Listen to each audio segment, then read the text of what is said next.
Good afternoon, good morning, good evening, good night, wherever you are. It's the internet, so time is irrelevant. Welcome to Recruiting EQ, episode number 69. All right, great. For those of you who are listening to this after the fact and not watching it, I'm wearing shades right now. And the reason I'm doing that is because it is crazy hot and sunny, and I'm sitting in front of a window. So it's summer edition, month-end sales panel. Beginning of summer, middle of summer. That's another thing we can pull people about to see, like, do you operate on high school summer definitions, or do you operate on the proper ones, meaning that the summer is just beginning, or maybe it's half over? It's up to you. Give us comments on that if you want. Summer edition. I don't know how many people are going to watch this. It seems like everybody's on vacation. I think everyone's going to watch it after the fact and listen to it after the fact, which is amazing still. But if you are there, we love your comments, so please do keep them coming. A lot of great participation in these in the past. Obviously, the sales panel is all about the panelists and panel discussion. So thanks to our panelists who are joining us here. Guys, if you want to go around the room, maybe introduce yourself and a little bit about what you do. Who wants to go first? Jim, I was gonna, or John, I was gonna go, but if you want, go for it. No, by all means.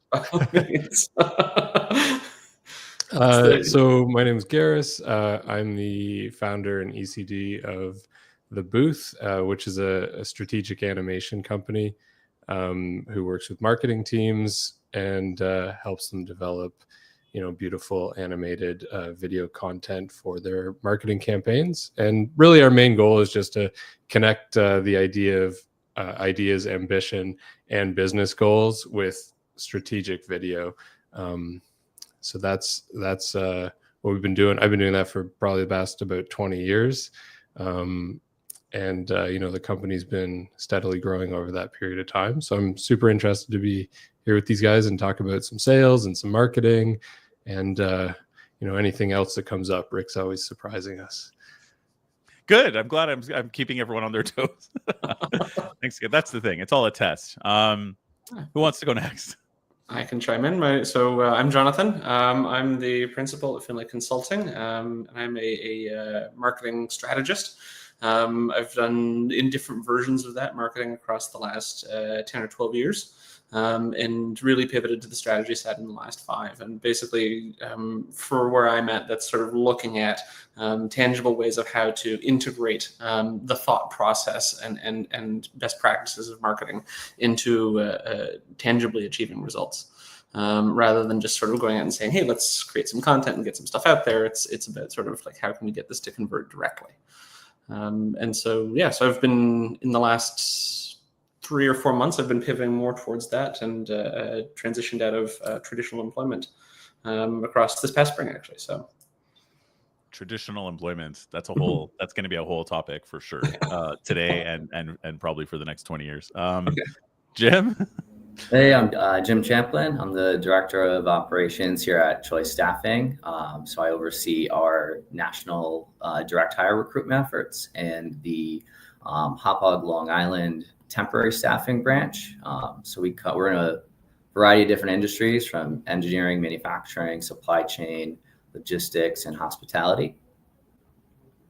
Awesome. Thank you. And, Jim, you're a more traditional guest on this program. I guess there isn't a traditional type of guest on this program anymore, but I've been trying to trend toward having a mix of people who are in staffing and staffing sales and people who are in marketing, because that's where a lot of these conversations have gone, right? Is that sales strategies that people have been using in any market, I think, but certainly for us in staffing, aren't getting the same returns that they used to get, especially pre-COVID. And then post-COVID, it seemed like everybody discovered, sequencing emails and tools that AI automates the composition of your content and whatever. So there's just more of that all the time. And it seems like people are sick of it already. So where does it all go now, right? Like, we know that just picking up the phone and calling people, fewer people pick up the phone, fewer people answer email, certainly not campaign emails. So I think in trying to properly bat around ideas about what's hot, what's not, what's working, what's not working, and where is this whole thing going, I'm glad that we've got a couple different perspectives here, from like the staffing side and the marketing side. Definitely Jonathan and Garris, you guys probably have some overlap in what you're thinking from how you've introduced yourselves and the conversations I've had with both of you separately.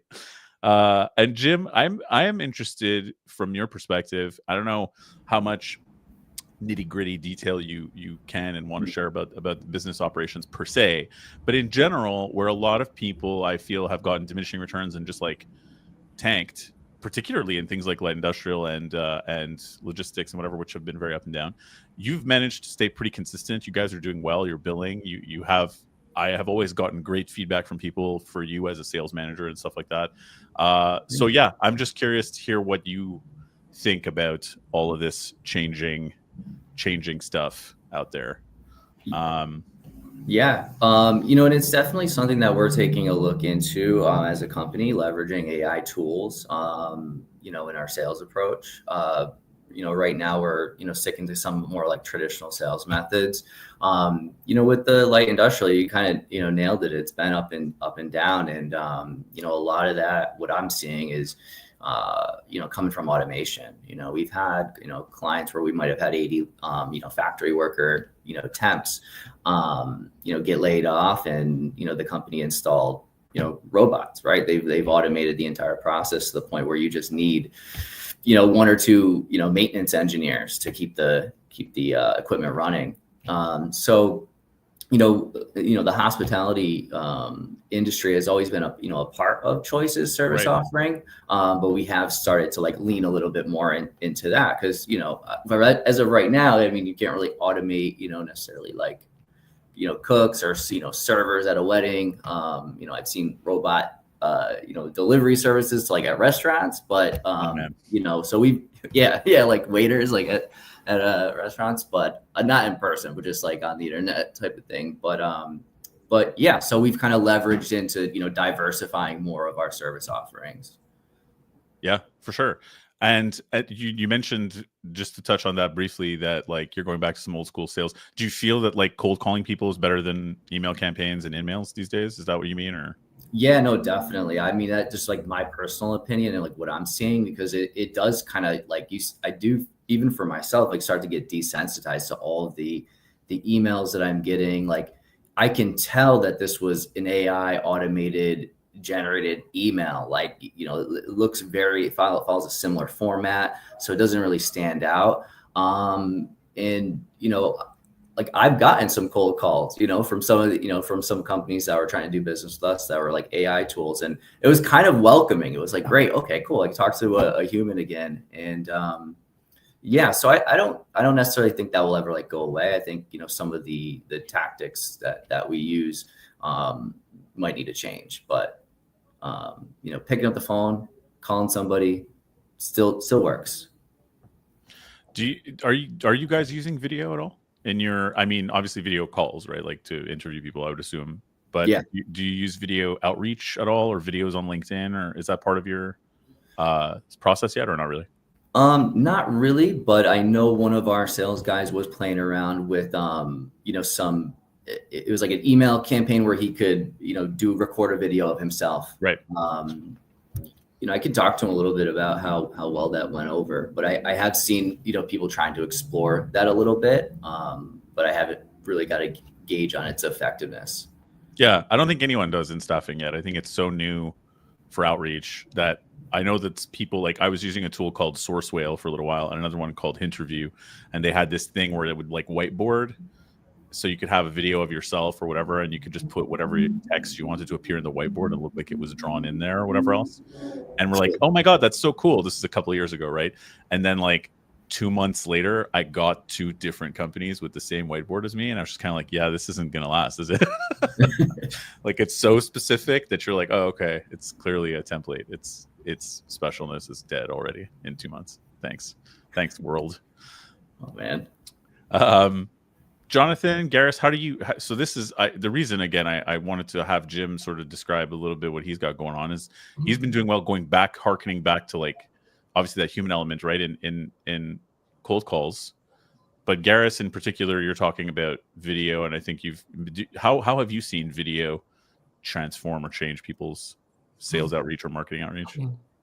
Well, I think I'd agree with Jim totally that like in the work that I do in sales, like selling our business, that being someone who shows up, cares about what the problems are that the marketers that we're working with have, and having those real human conversations, that's where like we're seeing wins. Even going to conferences, I just went to Las Vegas about a month ago, just to support one of our clients that we had helped them design a lot of the content for the booth that was there. And that went along with like a larger campaign that we were developing with them to support not only the product team, but the marketing and the sales team, and making sure that we were designing like content that was very much tailored to the challenges they were facing and the audience that they were trying to each reach. So I think like the video side of it, we do more polished, finished pieces of content. So if your sales team has like a very specific challenge that they have, say there's a moment where they notice prospects are often asking the same question, or they're not coming to the call qualified because of that.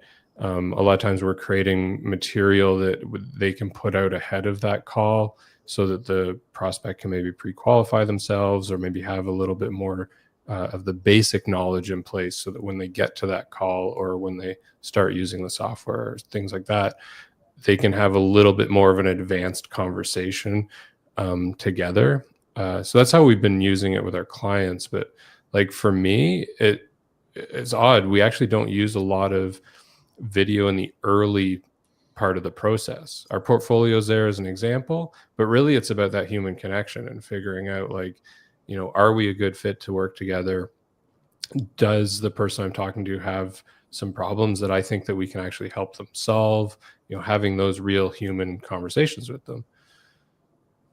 To get into those real human conversations with new clients, is it a lot of like referral business, or do you also cold call people occasionally, or send them an email package because you identify a need? So we used to, but our industry has dramatically changed in the last 5 to 7 years.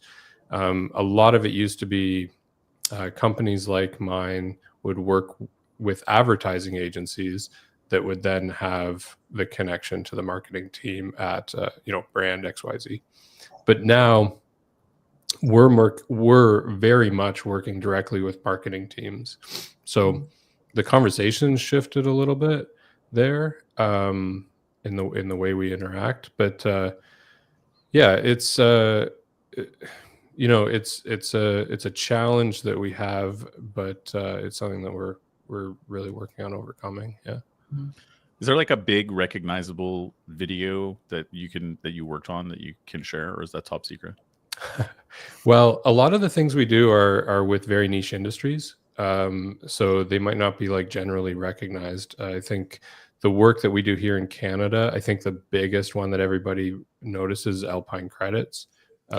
So we've done everything together with a company called Mason Marketing Solutions. We produce their we created a story universe with superheroes in it. And the interesting thing about that is, each one of the heroes that we designed for them represents one of their lines of business and has those qualities. So there's a lot of storytelling around it. Cool. And although it started with video, it became radio ads and billboards and all this other supporting material around that. But we work with a number of brands that like Uber and Shopify and businesses like that people would recognize. But the actual work we do is very much strategic and tactical, and a lot of it lives within the mid-funnel piece. So unless you're engaging with that brand, you probably aren't seeing it because it's not living at that awareness level. Yep. Although we do go there with some of them, but yeah. That's awesome. Thank you. I'm gonna have to take off my shades now to read the comments. But it's the theme for the day, so I'm gonna keep doing it. You got the polarization on there. What's that? You got the polarization on, so you got to kind of. Yeah, and also these are not prescription sunglasses. They're just something I bought at I don't know, Old Navy or something. They're cheap. LOL. Be honest, Rick, you look so cool. Oh, it's about the shades. The first comment. Oh, amazing. Thank you. I appreciate it. That's so good. The other one was, welcome guys, thanks for coming to share your experience. Okay, great. But yeah, I hopefully we'll get some juicier ones too if people have anything they want to share anecdote wise about sales or marketing. I think that's good for us to sort of think tank these things as well. Jonathan, you are sort of in a different piece of the pie here. And you mentioned too about strategizing around trying to get like direct results. What does that look like? I mean, I have to assume just from the conversations I've had with yourself and with other marketing people that digital strategy, even just like direct, social media, video marketing strategy and all this kind of stuff, direct targeted advertising and whatever, has probably changed and evolved a lot as well in the past few years. Very much so. Yeah, it's really interesting. So, and a lot of this sort of comes in some of the stuff that I've seen, recently in the real estate industry, which is where I transitioned from. It's been really interesting. The awareness of within small operators seems to be that there is a huge hit on videos. Everybody is sort of gets the concept that this can have great outreach. But I think at the same time, knowing how to go out and try and target those is really where the gap comes in. And because of that, it seems like a lot of the platforms are going in and starting to, for any user generated content, which is sort of how I would categorize that. They're starting to adapt to how you can select and target your particular consumers. So one of the ones is taking a look even directly at something like the Meta platform. You've got campaigns which are able to be built into a secular system. So you can go out and bring people along wherever you need them to be in the funnel to service what it is that you're wanting to do. Yeah, which I think frightens some people, right? It's the ability of direct and indirect social media advertising to be ubiquitous and kind of bring you on a journey that you don't even realize you're being led along. One from one Very thing much to so. another. Yeah. Well, I think too, from the business operator side, there seems to be, because there is that sort of gap of sort of how is this working, how is this directly affecting us. There seems to be that it's one of those ones that I see as people are very reactive when it comes to dollars and cents. We want to make sure that we're cutting costs. We want to make sure we're doing it. This is always seems to be the first area. So it's one where being able to communicate what the value of that is become a huge thing, both for the business operator, but then also especially real estate, which has a lot of sort of a continuous flow of new entrants who go in and see, I see houses being displayed on TikTok, or I see, what have you. Where is the value piece for that? And why, if I can go in and be an influencer on one of these platforms, do I need to go in and then invest in advertiser dollars? And it's being able to establish quickly what the difference between the two is to someone who isn't necessarily aware of it. Yeah. And that's something that I think, and Jim, I think you'd agree with this, in recruitment, there's not a lot in mid-sized, small recruiting agencies, staffing agencies. We don't really invest usually a lot of time or effort or money in that kind of long game thing to get people to know who we are or like feel that we are an expert in a certain thing. Historically, it's been a lot of I need a candidate for this, or I need to pick up these kinds of jobs because I have a recruiter team who's picking up these kinds of candidates, and we need to match the two and make some placements today. Yeah. I think it's on like the individual recruiter to do that and see themselves as like their own brand, right? Like you might be a recruiter, working for like one of the larger, staffing agencies. And yeah, of course, like that firm isn't going to invest any real effort into, your specific brand. And so one of the things I would tell like other recruiters is like, investing in your own brand and just, the way that you see your clients and the way that you see your relationships, because at the end of the day, it doesn't matter who you work for. Like you're running your own business when you're in this world, Right. So, I always really try to maintain, those relationships with my clients. I always try to do the right thing and always look at it like, a business owner as opposed to like a cog in the wheel. Yeah, I mean, like, so I mean, I'm a bit of a, because of being in rec to rec, I talk to a lot of people about what's working and what's not, right? And so consequently, we try out a lot of things. We try out different tools. We see what's happening in the UK, in the US, in Canada, and whatever.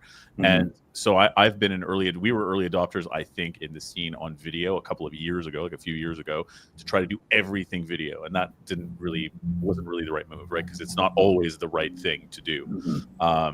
And Garris, I'd love to go to you on this after too, right? Because that's a lot of what you and I were talking about. Is when is the time? I would totally agree with that. It's not always the right move. I think it's part of your marketing strategy, but it's not going to solve every issue you have. But I think on that idea that there's this thing called costly signaling, and I believe in it. But it's basically the idea that the effort and resources that you put into something sends a message before you actually get there. So the content that you're creating and the effort you put into that it can be a video, but it can also just be like preparing for a conversation, right? But you have to look where in your funnel you're okay and feel strongly about spending the time and effort to create the video content. Because if you're going to do it, there's kind of the level of like, let me just record my screen here and send someone a video of that. And that can feel genuine sometimes, but it can go either way. And then there's those things where you really spend time and understand who is your customer and what are their pain points. And, how does our product that we're trying to sell, what are the benefits of it to them? And how do we craft a story that's really going to like reach them? And it's not necessarily even about creating a single piece of content, but creating something that's going to reach them at various parts or stages in the funnel, not so that you can broadcast to them, but so that you can help them understand what you can do for them, show them the benefits that your offering has to them, and really kind of walk through that whole process. So I think if you're using video, it's really looking for strategically, where is it going to have the biggest impact and the biggest value for your potential customer? It's really not about just creating it and broadcasting as much as you can. It's really about being tailored, being considered, caring about their experience of your brand and like what those touch points look and feel like. And that's really like what we try and focus on, is understanding where it's going to be most valuable. And if I'm having a conversation with a potential client of mine and they're telling me we need to make an explainer video, I'm asking them a lot of questions about why they want to do that and how they're going to use it. And does the sales team want this? And, what are their pain points? And just trying to really dig in and uncover that kind of deep why they're creating it. And a lot of times we come back and say, like, we can totally make that explainer video, but what if we did these other things that were maybe a little bit smaller, and we can test the waters with them and see if these things will work for your customers. And if they do, we can grow from there and figure out where the other, little pain points are that we can start trying to solve with video. And it's really about that collaboration with the marketing team to figure out where is this going to be valuable. Yeah, that's how we look at it. For sure. And from a recruiting perspective, we're looking at, and I guess everybody really, right? We're on LinkedIn all the time as recruiters. That's where we live because, we need to, right? Say it, whether you're sales or recruiting. Yes, there's other tools, but LinkedIn is like a big one, right? And this was part of the impetus for me to want to talk about these things specifically. Is I think it was last Monday, the head of LinkedIn marketing put out a video and a sort of post, officializing anyway in some way, saying like LinkedIn is no longer really just about resumes and job descriptions, right? It's a place for video. It's a place for professional and personal storytelling, and using the word storytelling. So it's like hint, hint, our algorithms are not really going to support. This is what I interpret it as, right? We're not really going to be pushing job ads, or you know what I mean, if you're just there to put your resume and whatever else, you're not really going to be getting out of it what you could. It seems like a push for people to go onto the storytelling angle, use video. They use the word video as well. So I think a lot more people who traditionally, like Jim and I in staffing, weren't necessarily thinking about storytelling as a direct part of our sales funnel and whatever, if even LinkedIn is saying you better start doing this, I think it's partially because AI is going to generate so much content, right? That they want real people, Totally. Makes but sense. yeah, but I think that that's a bit of a game changer, and I think a lot of people are going to be having to think like, how do I even start doing this if it's not directly part of my sales chain? Yeah. And Jonathan mentioned too, like the tracking of things, like there's Yeah. a hesitation because it's maybe unsure about, is this successful? And I think with video specifically, sometimes it's challenging because as a business, you're looking for it to do something for you. You're not just looking for a like or, a general comment. So the results can take a little while to be generated. You might put something out to run a campaign in Q1, but you're not going to see the results potentially till the end of Q3 or 4. So, I mean, just to kind of like help with that a little bit, what we sometimes talk to our clients is about like early indicators of success. And those are not always necessarily tied to these very tangible metrics, but we have conversations about like, is the sales team or are the customers actually using the asset that we gave them? So like the marketing team's got this. How do they deploy that within the company so the sales team knows what to do with it? Are they using it? Because if they are, they're seeing value, and that's a good early indicator that there's something there that we've created, or has it changed how people describe the product itself? Are we seeing that shift in the market? There's all these like little nuances to how we can actually see if what we've created is successful if we set a benchmark at the beginning of the project and then start looking at those.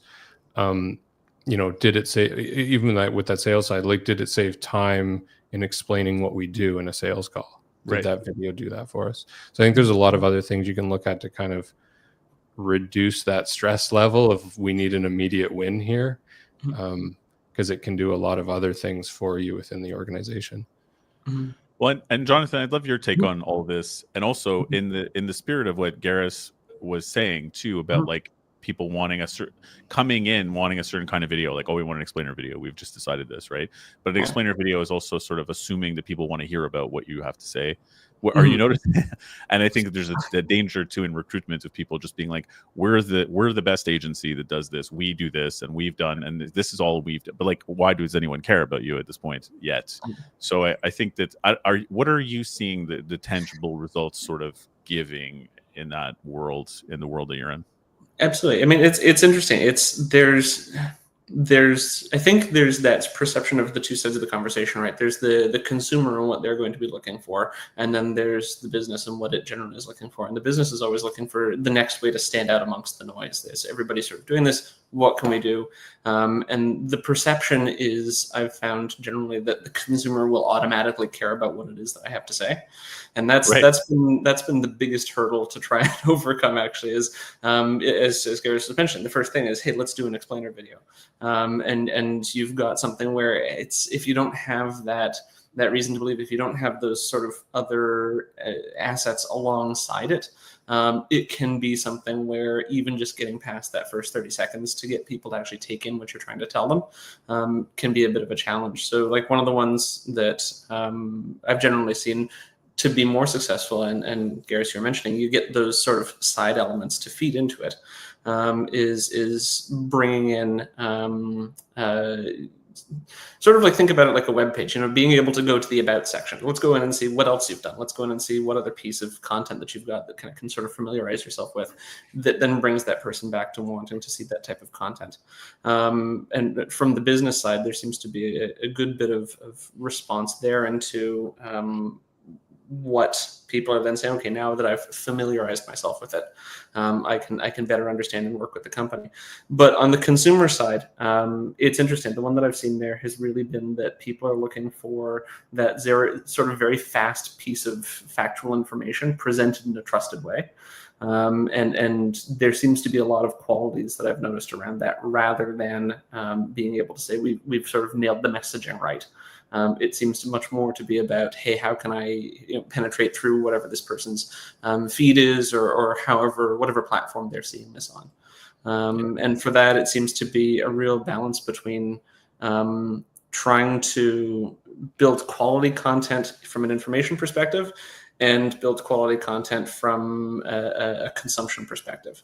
And that seems to be a real tightrope. The biggest one, and it's the one that I always advise, just because I deal with a lot of people, like I say, who are on tight budgets, is always to say, okay, well, if you're looking for this, small investments into bits of technology that can make this either present more professionally or come across. I mean, there's you can have a certain authentic element by going in and doing things from a very basic structure, but at the same time, if you're not presenting with a certain sense of like, I've done this for a while, I'm able to invest into this, I know what it is that I'm talking about, then regardless of what the information is, the message can always tend to fall short. Yeah, I think there's a tension there too when you're spending money on something, so you want to pack it full of information. And on the consumer side, they're like, "Oh my God, this is overwhelming. I'm getting kind of the fire hose of what your product can do for me." So there's that idea. We call it storytelling, but it's really like, what's the narrative arc of this content that I'm creating? Like, what's the journey that I'm trying to bring the customer along on? So from the company side of like, we do all these great things, let's just pack them all into one place and distribute that out there and people will watch it, is really a challenge, because what you actually want to do is pull all that information apart and be very strategic with how you're delivering it and when you're delivering it, and have the empathy for the customer to know that their lives are busy and they might not be able to spend 3 minutes watching something just to get the one piece of relevant information to them. Yep. So, if you have multiple customer segments, maybe don't try and hit them all in one video or one place or one message. Maybe break that apart and be a little bit more tailored. The same way you would with an email marketing campaign, you're going to want to segment that audience, because not all of them are going to want to have all the information from you, and they're all in different points within their buying journey too. And this is where it's certainly one that I've seen anyway, has been, thinking about video production within marketing as less about sort of the historic progress of what it's been, and more directly related to TV and entertainment. If you think about it from that perspective, certainly the old adage of always leave them wanting more was a great hook, a great last element of whatever video content that I've always seen. But the other piece to it too is, I mean, if you split it up, if you diversify it, you're going to get people who have questions that they're going to want answered from you, and it's the establishment of that immediately draws people to come back, whether it's through something as basic as influencer or something as complicated as law or what have you. Yeah, and it's tough from a recruiting standpoint, because you guys have broken down sort of different challenges you have, B2B versus B2C, and like how to attract consumers. Obviously very different messaging and whatever than a business. But if you're in staffing, you kind of have both. And in a way, you're trying to sell both to each other. So you're trying to set yourself up to sell one to the other. And you want to get the right version of each, right? Not every client is suited to what you can do as an agency. And certainly, and this is just an unfortunate reality, not every candidate out there is who you want to talk to. So you don't want to do something super wide that makes you look amazing to all candidates, because then your emails are going to be blown up and whatever with a whole bunch of people you literally cannot help. And that's not useful to anybody. So it's hard to sort of target. You're mostly targeting the people who don't want to talk to you. Which I think has to come at it indirectly. So I don't think there are any solutions, but I think staffing is facing a reckoning where the question of how do you do that is a big one.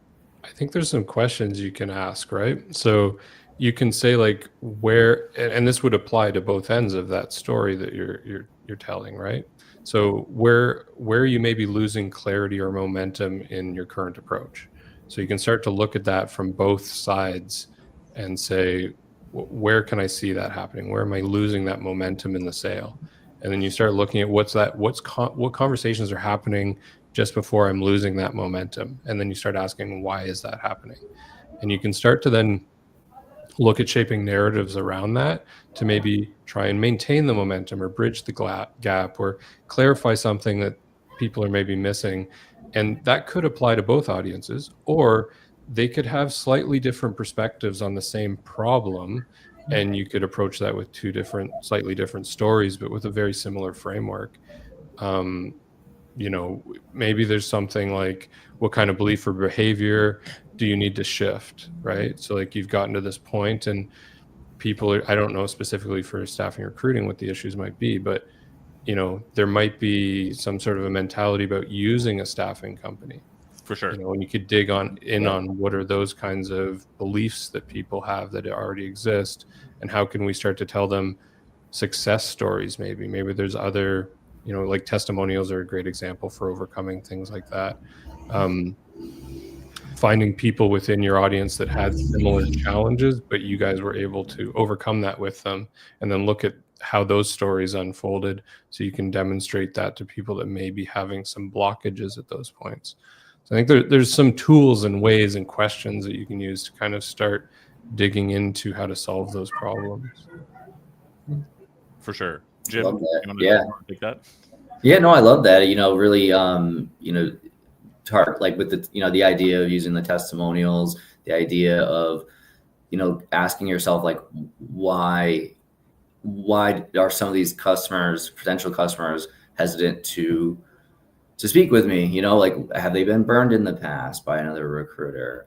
Has it not been effective? A lot of the feedback we might see too, resistance might see is, you're all the same. And a lot of them are the same, to be honest with you. A lot of them do the same. It's Sure. really, how can you differentiate yourself? And, for me, it's always been like the level of service, like the level of care that I take with my candidates specifically, and really making sure that experience is a positive one.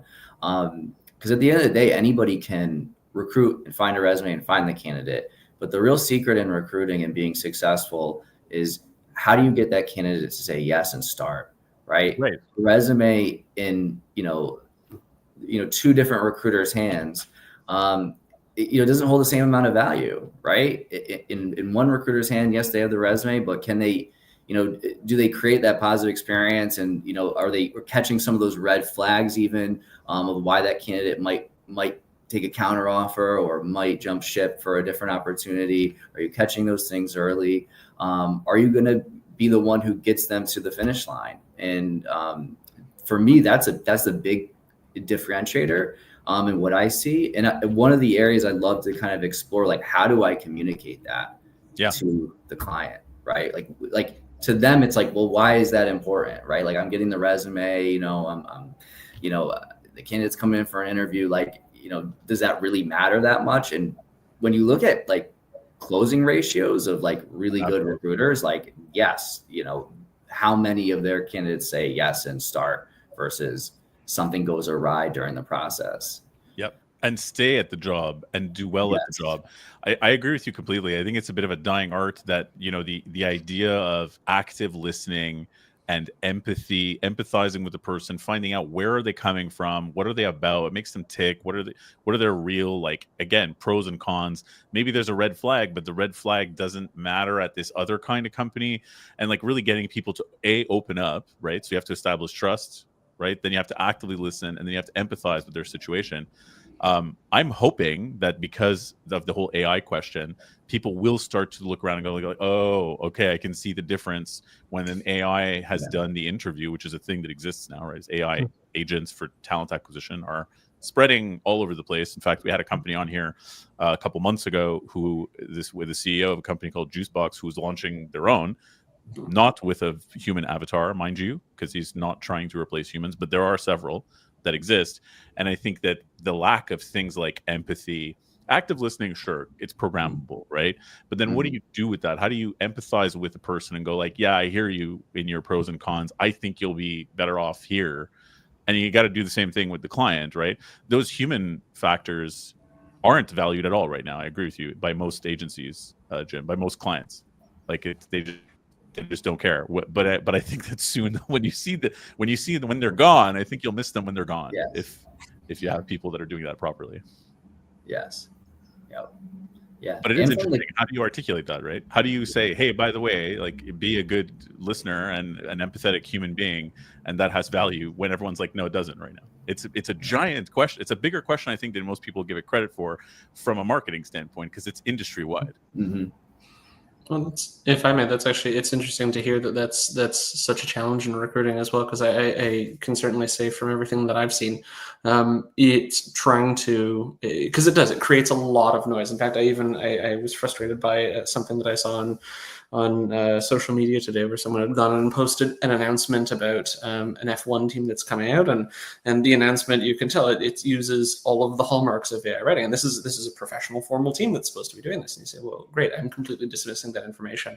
So it's been interesting to see where the authenticity of information can land when you manage to get that kind of right. And it's one of the ones that I've always certainly seen is trying to as being successful at breaking through that noise. If you can convince someone, if you can show them that you've got that personal connection, that what they're listening to isn't just intended for mass market appeal, but rather directed and personal to them. That seems to be something that is a good substitute or instigator of that one-to-one personal conversation. But that at the end of it, nothing can seem to replace that personal conversation. Yeah, because the AI is not bringing anything to the table, right? Mhm. The AI, it's kind of a one-sided conversation in a way. It's programmed to extract, but it's not giving. It does not truly anyway. The giving is only there to extract more from you. You know what I mean? It can give you information, but it's not giving you anything on a personal level, is I think what I mean. Which is weird. Like people are like, yeah, no, it can totally replace a person, and I'm just kind of like, you realize that human beings have like emotions and an unconscious mind, and so many studies have existed. Most communications nonverbal. People get to, are attracted to each other not only physically but whatever, like by body language and sense of smell and stuff like that. That all that information is just out the window. We're just like, generally, yeah, I guess I was just going to replace people. It's bizarre to me how quickly the shift has gone. You know what I mean? That human to human interaction, I guess, maybe post-COVID, I don't know how you guys are feeling, is so devalued in the zeitgeist of the public that these are not even considerations for AI replacing a recruiter or a whoever, if it was a person-to-person job. Because Rick, you've probably seen this too. It's like you could have a candidate saying all of the right things that you want to hear. Like, yes, I'm very interested in the job. No, I would not take a counteroffer. This is my number one, position I'm interested in. But like, you and I know, like, well, they've been really distant. They've been really quiet. Like, let me dig into that a little bit more, but the AI is just going to go, okay, check. Yep. They're telling me everything I want. But the human kind of like, is that really what they're saying? Like, is that really what they mean? And another big one too is location, right? Now that people are going back into the office, yeah, for sure. Yeah, no, I'd go from Edison, New Jersey to Manhattan 3 days a week. It's like, no, you won't. You're gonna get another. You need a job right now, so you might do that now, but you're not gonna go from Markham to Burlington every day. That's absurd. And it's like, I don't want you to do that also, because I'm a person. I was like, you're gonna be miserable. You're never gonna see your kids. Like, why would you do that? I'll just get you another job, man. Relax. You're just desperate right now. So there's also like an advisory potential, right? To swoop in as a person and go, no, don't do this. This is a bad idea. Yeah, advocating, being that kind of consultant, being that career advisor, and having the candidate's best interests at heart too, and I see a lot of like, there's a bad reputation within, agency recruiters of being too forceful with the candidate on pushing the opportunity onto them because they want to close, and that's not the right thing either. I mean, there's been times, kind of like what you're saying, Rick, where I've talk to candidate down from the job because it didn't seem like the right thing. It was like, let's really, let's look at it, these other options instead, and that might be a better move long term. And being that kind of advocate and being that, providing that guidance is something that is important in this field. I think that idea of long term that you just mentioned there is super important, because like for me as an employer, if I'm going to work with a recruiting firm, I want to build a relationship with them, and there's some knowledge they'll build up there about my personality, the organization's kind of culture, and like what is a good fit there, because we're going to work together probably more than once, and I've worked with recruiting companies where, usually we're hiring for fairly senior roles, but where I've hired the person and they've worked with the company for 3, 4, 5 years, and then they've wanted to move on or move up to another place. And we have a really great relationship with the recruiting company that we've worked with, and that my employee will go back to that same recruiting company to like find their next position.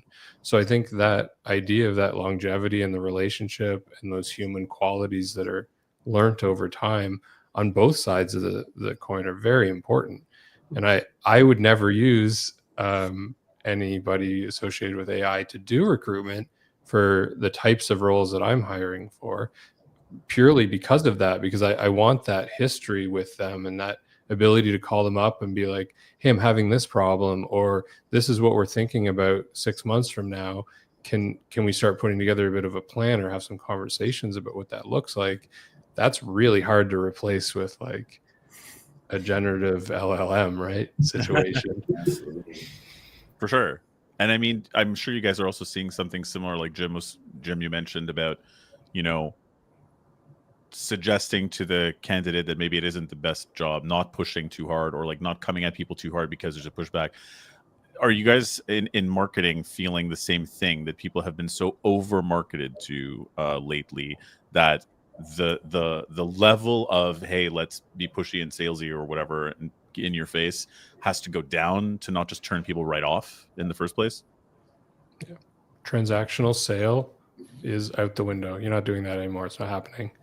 The sales cycle is longer now. It could be like 8 months to a year, longer even than that. You really have to build rapport and relationship, show value, give a lot, I think, help a lot, be empathetic to their position and what's happening with them. Understand that prospect, while you're building that trust, may move to another company, and kind of that work that you've done may feel like it's slipped. But if you've built that personal relationship and that rapport, they're probably going to get a similar job at another company. So, Yep. that kind of thing. So it's the transactional relationship of like sending an email or being like, hey, this is our service, do you want to buy it? That, at least for us in our industry, it's gone. You can't do that anymore. That's certainly something I've seen as well. Is loyalty seems to be a lot harder to build, and it's very quick to go. And it's one of those ones where I think about the biggest piece that's changed on the transactional element is people are now aware of wanting to go out and get either the best opportunity, the best dollar, and so they're shifting to, hey, what can I do to I'm ignoring the noise because I like you, but also there is a lot of noise. So if I stop liking you, hey, that's gone. And people will seem to be very quick to find wherever that next opportunity for them is.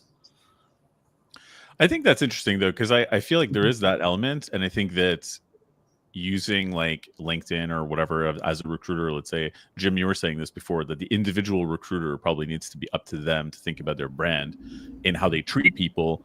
But I think that also applies to now, if they're going to use LinkedIn for more of a visual storytelling medium, like they're saying is going to be pushed in the algorithm.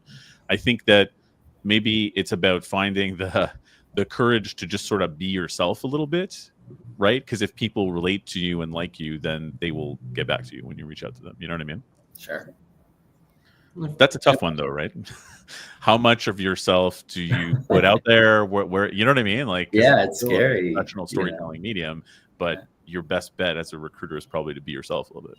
Yeah, and being a little polarizing. I mean, it's you're going to turn some people off naturally by possibly being yourself and like understanding that it's okay, to be kind of polarizing like that, because I think you're going to build a stronger audience of the people who do connect with you.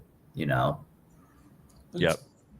If I may as well, there was I can't remember the name of it, but there was a study I was reading recently that even went so far as to look at the levels of happiness of employees within companies, and that there seemed to be a real correlation where happiness was considerably higher, and not over vacation days or pay or anything else, but where people were given the opportunity to have their own personal idiosyncrasies at work. You can bring in those elements of your personality, and as long as you've got that piece of meshing with the team, regardless of how hard the work is, that can make things a lot better for job satisfaction.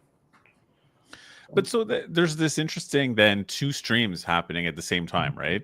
It's a lot easier to crank out content than ever because there's a million tools that can make you do volume of content to the point where it almost doesn't matter anymore and it's all just kind of useless and devalued. But also individuals and businesses have been so marketed to, sold to, that they're resistant to all of those things that we can do easily now. So it's like so it seems like even though statistically people are talking about using AI more and more, just having this conversation, all of us, it seems like we're all able to recognize that both B2B and B2C audiences are less responsive to being sold to, and that this idea of establishing yourself as an SME or as an influencer or as a brand that's trusted in some way and as a human being a little bit too, and showcasing human qualities is what works. Are we just preaching to everybody to jump ship? Should we not tell anyone this so that we can be millionaires in 5 years and everyone else can be? Should I cancel? Stop recording. Yeah. I think that the landscape's like just dramatically changed, and I like even to say B2B or B2C now is, I think, a little bit challenging because what I'm seeing, like especially on LinkedIn, is a lot of business owners are now, you know, being a little bit more telling their personal story and things like that and getting out there. And I'm doing that, and I'm even doing that because it's really about the relationship. Like if the person that runs the company, if you align with their kind of point of view, chances are you're going to have a good experience at that company overall. So I don't think you necessarily have to become an influencer, but I think a presence there is important. And having, I don't even like to say authenticity, but having a bit of a personal story or real examples in things, because you can keep it about work, right? Like, but when we're developing a video campaign or something for our clients, I'm involved in that process in some way, right? With each of the projects at varying levels. So I can still tell like what we could call a personal story about the experience of creating that for our client. And that's a value, I think. And I also kind of, I've done some work to step back and look at like, what am I doing on LinkedIn? And it's still about moving our customers or potential customers through a bit of a funnel, right? Like a lot of people on LinkedIn don't know about me or our company. So I do a lot of awareness type posts, and those are just like short things that I know people struggle with related to what we do. And that's awareness. And it's something that's like maybe a little bit shareable and easy for them to kind of consume. And then I look at moving them down that funnel, because a personal story approach is still kind of about that top of funnel awareness and getting to know somebody, right? And so that's kind of a necessary part of anything that you're posting, to be in that mix. And then as you move through that process, you want to share some of your unique value, the kind of take you have on things, which can kind of be that mid-funnel educational stuff that's about your business, still from your personal perspective, but it's, you know, building on that story for them a little bit. And then as you move through, it's like there's the educational piece, and then there's talking about like, how do we do it? So that's like a little bit closer, getting them towards like, maybe I'd be interested in working with this person.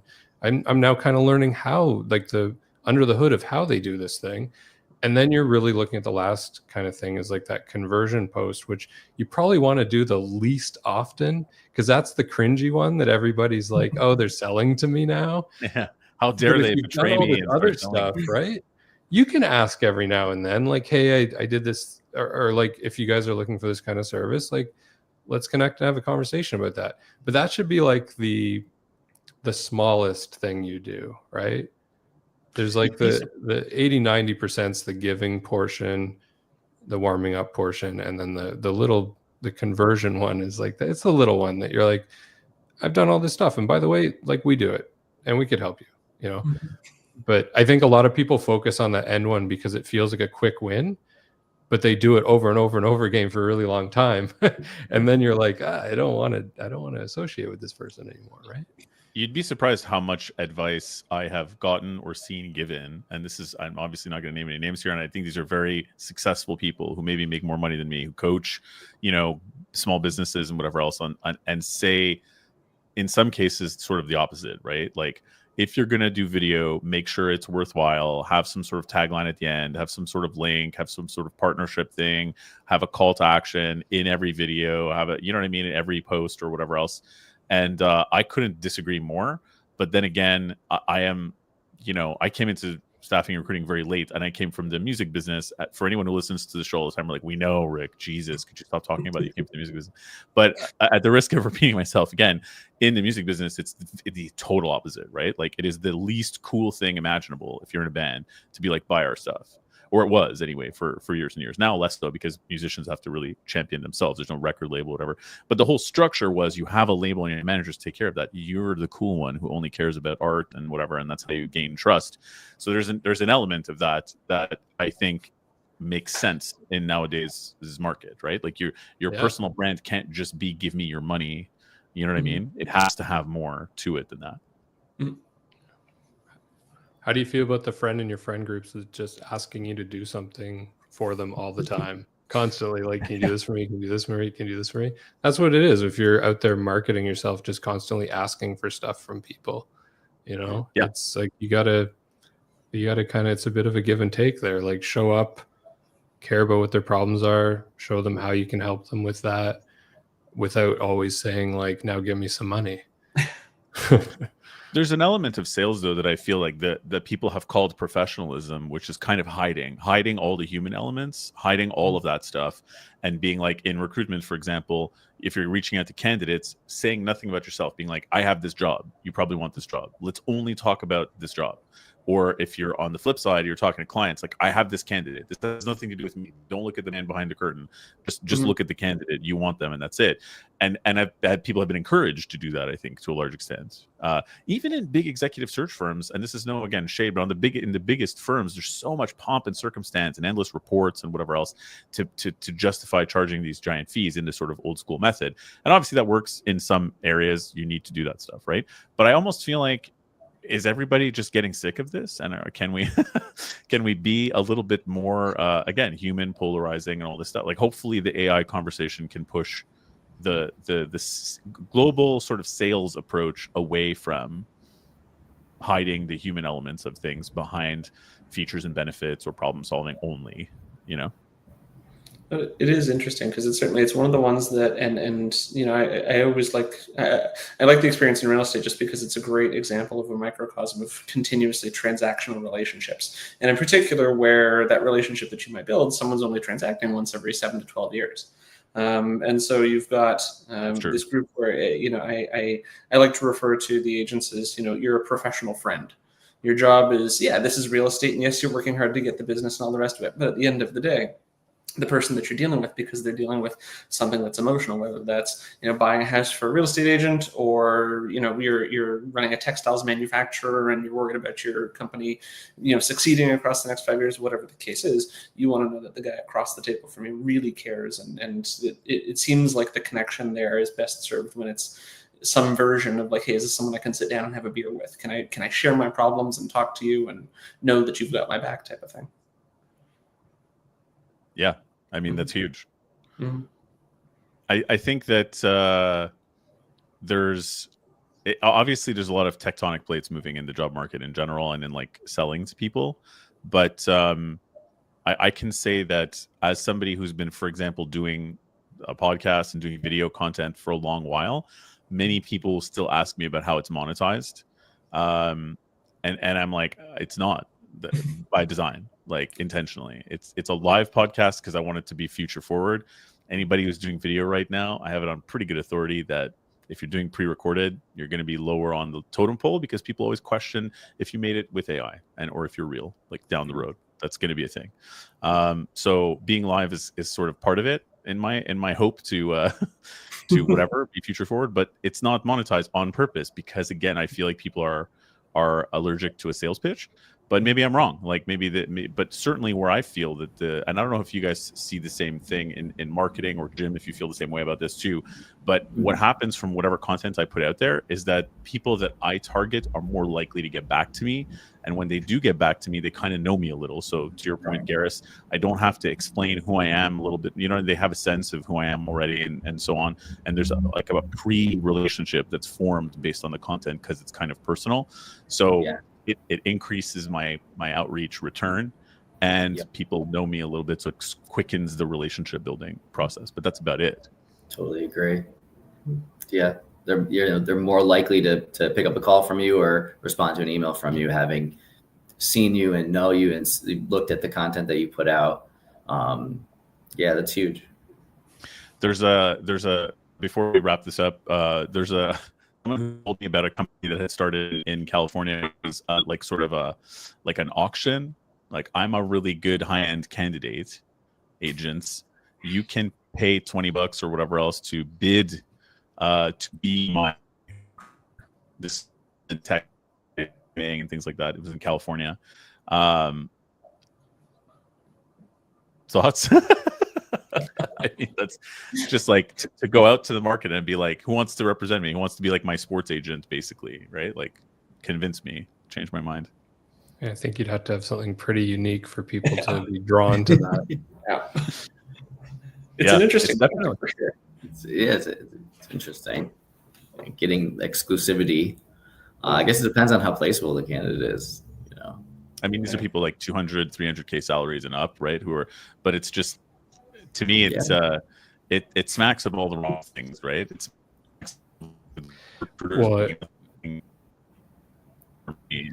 I don't even want to, you know what I mean? Yeah. At a certain point, it's like, if you are that desirable as a candidate, maybe you don't need a recruiting company to help you. It's sort of an interesting ask that they're like, who wants to represent me?